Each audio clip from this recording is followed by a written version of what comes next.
देखिए, देश के दो राज्यों पश्चिम बंगाल और उड़ीसा में आए अम्फान तूफान के भयानक मंज़र।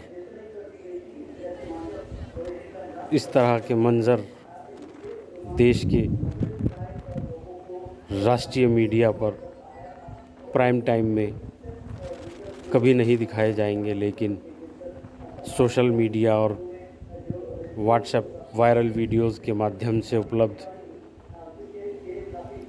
इन भयानक मंज़रों को हम आपके लिए लेकर आए हैं, जिससे कि आप समझ सकें कि पश्चिम बंगाल और उड़ीसा में आया अम्फान तूफ़ान किस कदर भयानक था।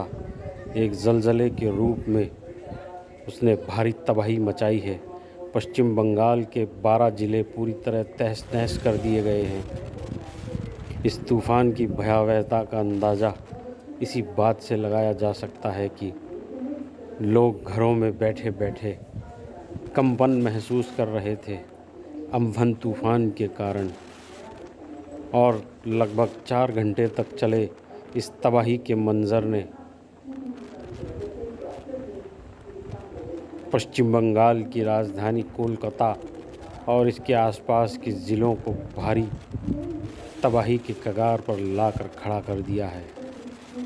और पश्चिम बंगाल की मुख्यमंत्री ममता बनर्जी ने केंद्र सरकार से 1 लाख करोड़ रुपए की आर्थिक सहायता के पैकेज की मांग की है।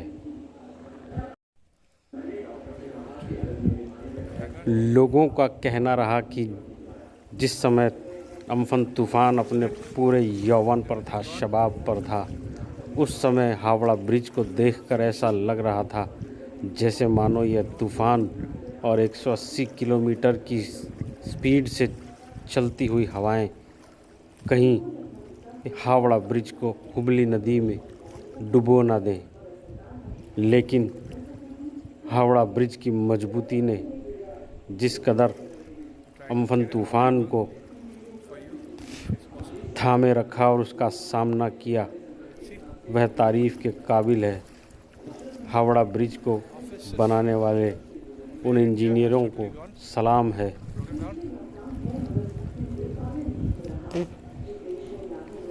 ये देखिए कोलकाता के हवाई अड्डे का मंज़र, जो कि एक तालाब के रूप में तब्दील हो चुका है।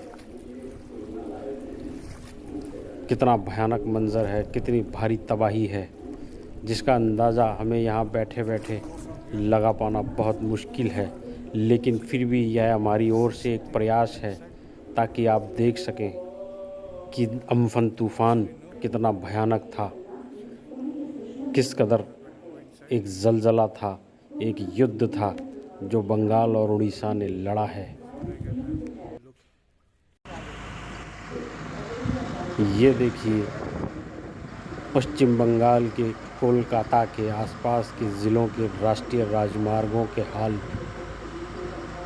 आप देखकर अंदाज़ा लगा सकते हैं कि कितना भयावह और ताकतवर रहा होगा अम्फान तूफ़ान जिस समय वो अपने पूरे शबाब पर है। आप केवल अंदाज़ा लगा सकते हैं। देखिए भारी से भारी टैंकर, ट्रॉले जो 60-60, 80-80 टन से वजनी होते हैं, किस कदर तिनकों की भांति बिखरे पड़े हैं बंगाल के और उड़ीसा के राष्ट्रीय राजमार्गों पर। वहीं दूसरी ओर रिहायशी इलाकों में भी ज़बरदस्त तबाही हुई है। सैकड़ों हज़ारों की तादाद में पेड़ उखड़ गए हैं, टूटकर रिहायशी इमारतों पर गिर गए हैं, जिससे जानो माल को ज़बरदस्त नुकसान हुआ, आर्थिक नुकसान हुआ। बिजली के खंभे टूट गए, तार नीचे ज़मीन पर बिखर गए, जिनसे कि लोगों को करंट लगने से ज़्यादा मौतें हुई हैं। देखना यह है कि आने वाले समय में कोलकाता और पश्चिम बंगाल इस भयावह भारी तबाही से कितने समय में उबर पाता है, क्योंकि उसे 2 मोर्चों पर लड़ाई लड़नी है। एक अम्फान तूफ़ान से हुई तबाही की और दूसरे कोरोना वायरस की। वहीं दूसरी ओर ममता बनर्जी ने पूरी दुनिया से अपील की है कि वह बंगाल की मदद करे। देश के प्रधानमंत्री नरेंद्र मोदी ने भी आज हवाई दौरा किया है। पश्चिम बंगाल और उड़ीसा के अम्फन तूफान से तबाह हुए क्षेत्रों का अपने हेलीकॉप्टर से जायज़ा लिया कि वास्तव में आखिर तबाही कितनी हुई है और तबाही के हालात कितने भयावह हैं।